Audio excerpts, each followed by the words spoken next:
Students, myself Gopal Das. I am your new physics faculty of Presidency Junior College. So today I will discuss the chapter belongs to the second volume of HS first year, that is properties of bulk matter. Let's start. So unit number 9, this is unit number 9, properties of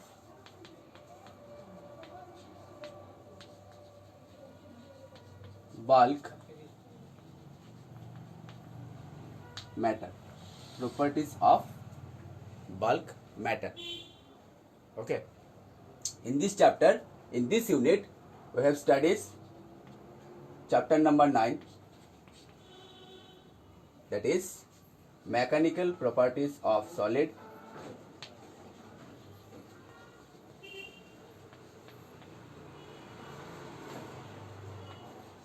mechanical properties of solid. Chapter number 10, mechanical properties of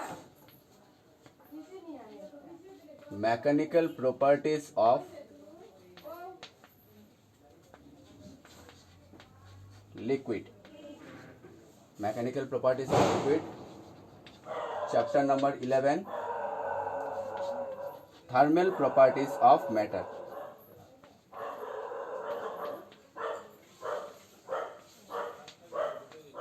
Thermal properties of matter. So in this unit we have studied these three chapters. Okay, let's start the first chapter, that is chapter number 9, mechanical properties of solid.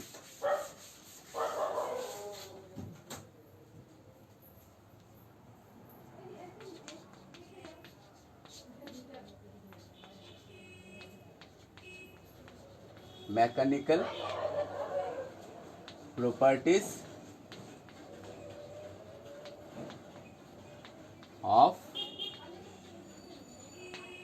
solid. Okay, हम लोग जानते हैं कि matter 3 है. How many types of matter? 3 types of matter. Number 1 solid, number 2 liquid, and number 3 gas. That is 4th or 5th states of matter. No need to discuss. हमारे एगुलो हम लोगों के सिलेबस पे नहीं है, सो हम सिलेबस के बाहर में जाकर डिस्कस कुछ भी नहीं करेंगे. ये तीनों हमारे सिलेबस के अंदर है, ये तीनों हम स्टडी करेंगे. ठीक है, तो पहले हम स्टडी करेंगे इसके बारे में. किसके बारे में? सॉलिड के बारे में. चलो, इसके हम प्रॉपर्टीज, जितने भी इसके बिहेवियर है, सब कुछ हम स्टडी करेंगे. Mechanical properties of solid. अगर एक सॉलिड के अगर हम डेफिनेशन लिखे, लिखे तो solid has definite shape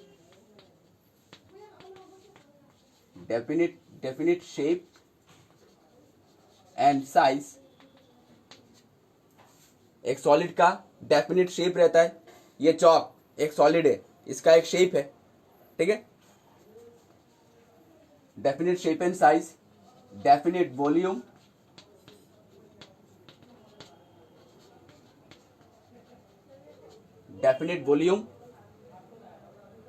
definite size है, डेफिनिट शेप एंड साइज है, डेफिनिट वॉल्यूम भी है. उसके बाद एक solid definite shape, definite size, इसमें फ्री इलेक्ट्रॉन्स रहते हैं.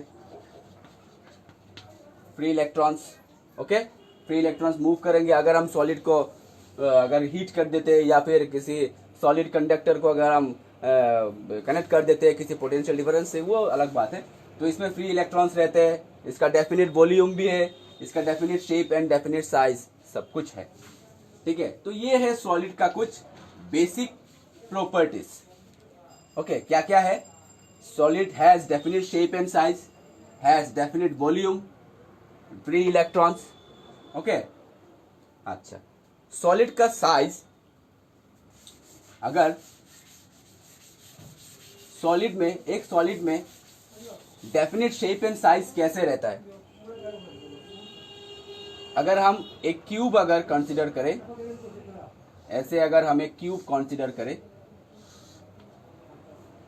क्यूबिकल सॉलिड अगर हम कंसिडर करें, तो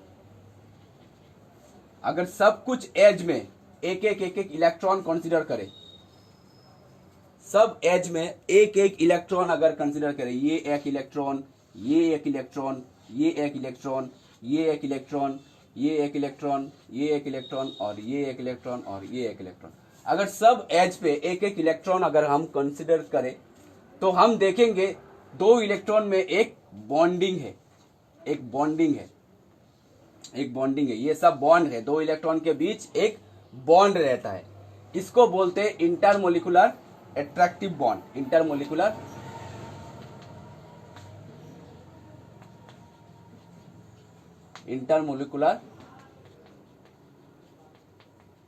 एट्रैक्टिव बॉन्ड। ये बॉन्ड कब फॉर्म होता है? जब दो इलेक्ट्रॉन के बीच का इंटरमोलिकुलर एट्रैक्शन, देखो दो चीज है, एक है इंटर और एक है इंट्रा। इंटर होता है इनसाइड और इंट्रा होता है आउटसाइड। तो यहां पे हम डिस्कशन करेंगे intermolecular attraction between two electrons. और इलेक्ट्रॉन, दो इलेक्ट्रॉन के बीच में, तो सपोज अगर हम केमिकल बॉन्डिंग अगर कंसीडर करें, तो इंटरमोलिकुलर अट्रैक्शन कब आएगा? जब एक positive charge, suppose sodium positive और क्लोरीन नेगेटिव, ये दो डिफरेंट चार्जेस है, तो इंटरमोलिकुलर अट्रैक्शन इलेक्ट्रोस्टैटिक फोर्स के यहाँ पे बॉन्ड हो जाएगा। तो ये जो बॉन्ड होता है, ये इंटरमोलिकुलर अट्रैक्शन बॉन्ड की वजह से होता है।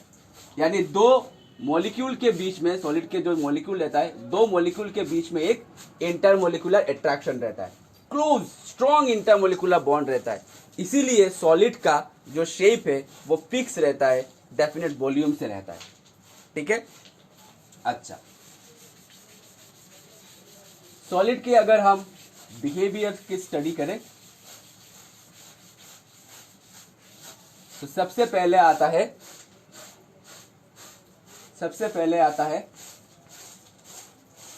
स्ट्रेन। सबसे पहले आता है स्ट्रेन। क्या चीज? स्ट्रेन। अब स्ट्रेन क्या चीज है? स्ट्रेन है change in dimension divided by original dimension.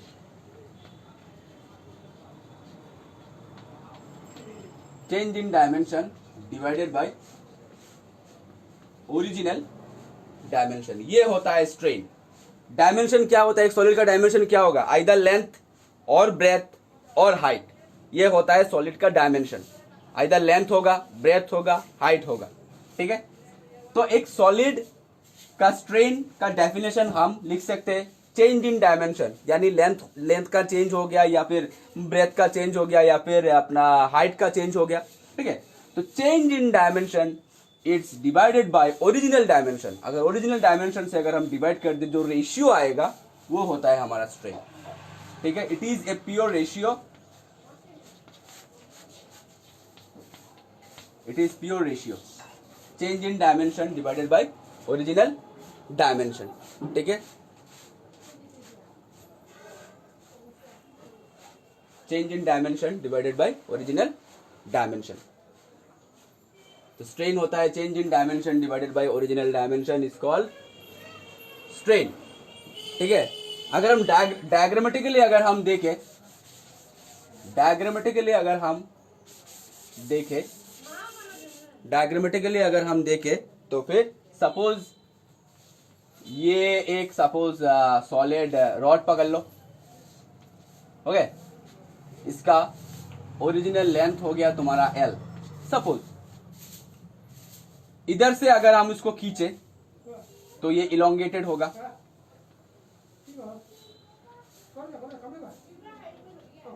ये हो गया उसका चेंज इन लेंथ, कितना चेंज हुआ, suppose delta L amount change हुआ।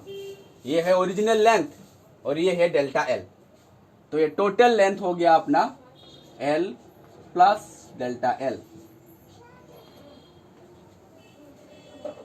ओके, सो अपना स्ट्रेन, ये जो स्ट्रेन है इसको बोलते हैं लॉन्गिट्यूडिनल स्ट्रेन।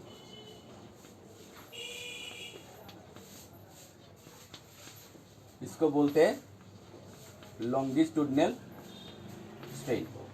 तो लॉन्गिट्यूडिनल स्ट्रेन हो गया अपना, स्ट्रेन का डेफिनेशन वही है, लॉन्गिट्यूडिनल हो या वॉल्यूम हो या फिर अपना शेयर स्ट्रेन हो, कुछ भी हो, डेफिनेशन अपना सेम ही है। क्या डेफिनेशन था, change in dimension divided by original dimension. तो चेंज क्या हुआ हमारा, delta L, change in dimension delta L divided by original dimension क्या था हमारा एल, तो delta L by L is the longitudinal strain. Longitudinal strain is the delta L by L.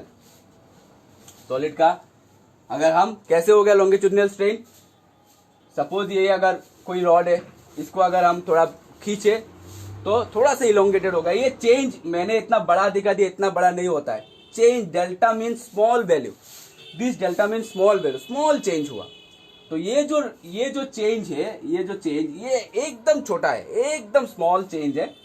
तो longitudinal strain हो गया हमारा delta, change in dimension is divided by the original dimension. Change in dimension क्या हो गया हमारा delta L, original dimension क्या है हमारा L, so longitudinal strain is the delta L by L. समझ में आया?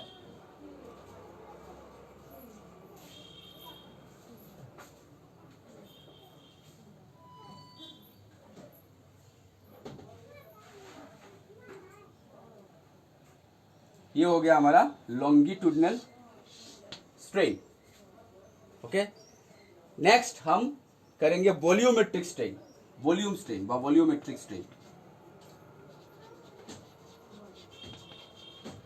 वॉल्यूमेट्रिक स्ट्रेन, स्ट्रेन का डेफिनेशन चाहे लॉन्गिट्यूडिनल हो, मैंने पहले भी कहा था, चाहे लॉन्गिट्यूडिनल हो या फिर वॉल्यूम हो, कुछ भी हो, तो डेफिनेशन वही रहता है, change in dimension by original dimension. अब वॉल्यूमेट्रिक चेंज क्या होगा, change in volume divided by original volume, या फिर change in length divided by original length, longitudinal है। वॉल्यूमेट्रिक स्ट्रेन का क्या आएगा, change in volume divided by original volume. अभी डायग्रामेट्रिकली मैं तुमको दिखाता हूं।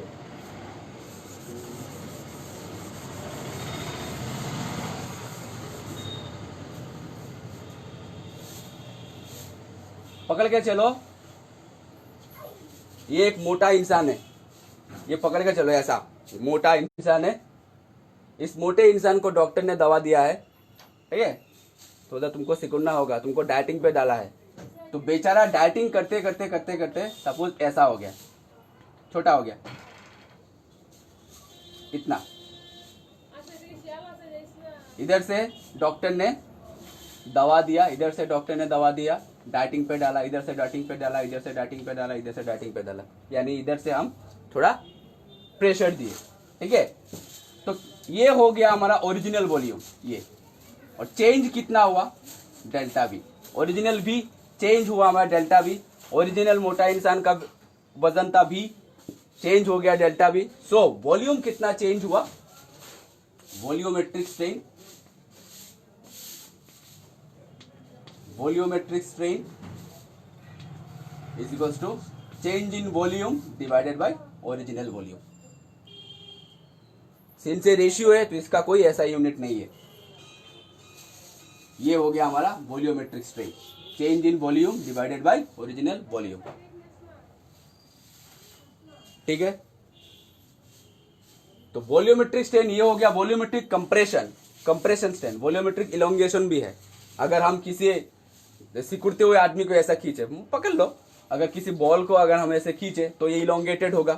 तो ये ओरिजिनल कितना रहेगा बी, चेंज कितना होगा डेल्टा बी, बाहर की तरफ आएगा डेल्टा बी। तो सेम डेफिनेशन हमारा सेम ही रहेगा, change in volume divided by original volume, ठीक है। Change in volume divided by original volume, ये हो गया हमारा volumetric strain.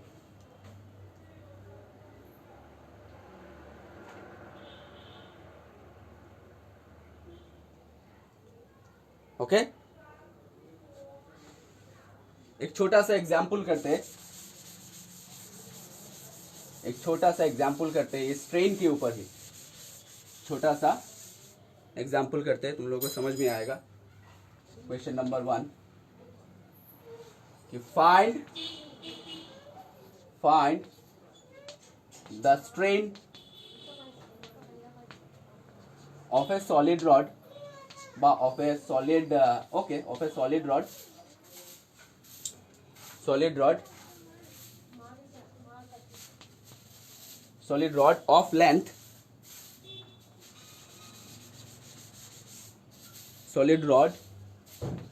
of length to 0.2 centimeter, solid rod of length 0.2 centimeter. Find the strain of a solid rod of length 0.2 centimeter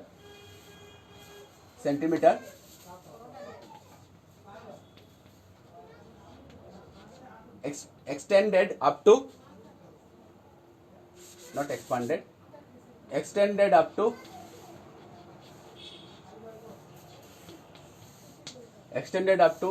0.02 millimeter after elongation.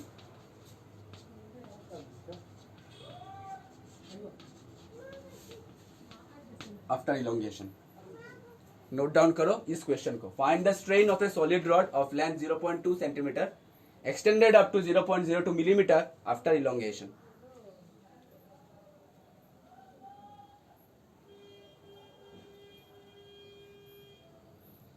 Find the strain of a solid rod, इस question को note down करो।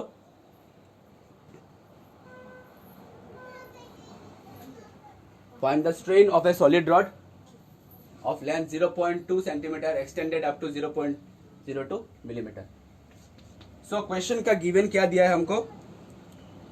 Given ये 0.2 centimetre ये rod का original length है। So given original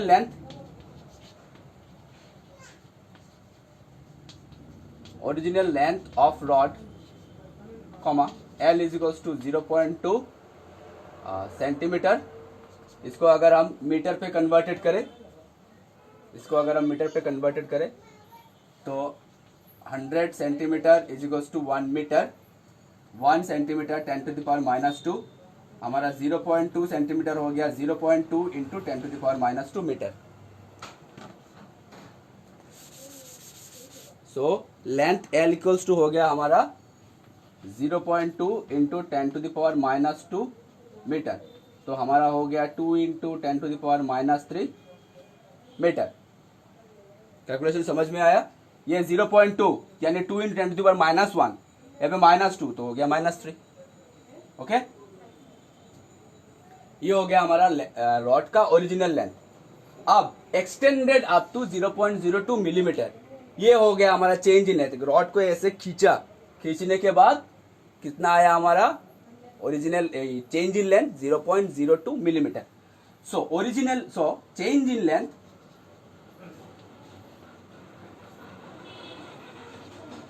change in length delta L is equals to 0.02 millimetre. Okay,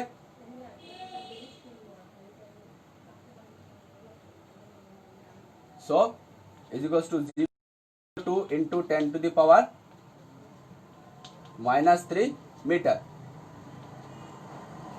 1 millimetre 10 to the power -3 millimetre. So हो गया हमारा 2 into 10 to the power -5 metre. समझ में आया? ये हो गया 10 टू द पावर -2, यहाँ पे -3 हो गया 10 टू द पावर -5। ठीक है,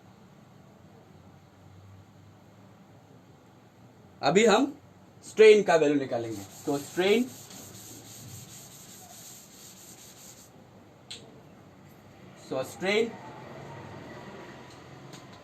is equals to change in length divided by original length। change in length divided by original length। तो change in length का वैल्यू आ गया हमारा 2 इंटू 10 टू द पावर -5 और ओरिजिनल लेंथ का वैल्यू आ गया 2 into 10 to the power -3। 2 cancel हो गया अपना 10 to the power -2।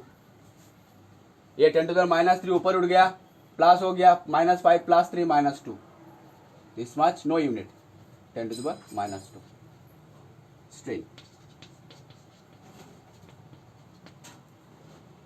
Okay, so students, today आज के लिए इतना ही हम रखते हैं. नेक्स्ट हम इससे और कंटिन्यू करेंगे. Thank you. Stay safe, stay at home. Thank you.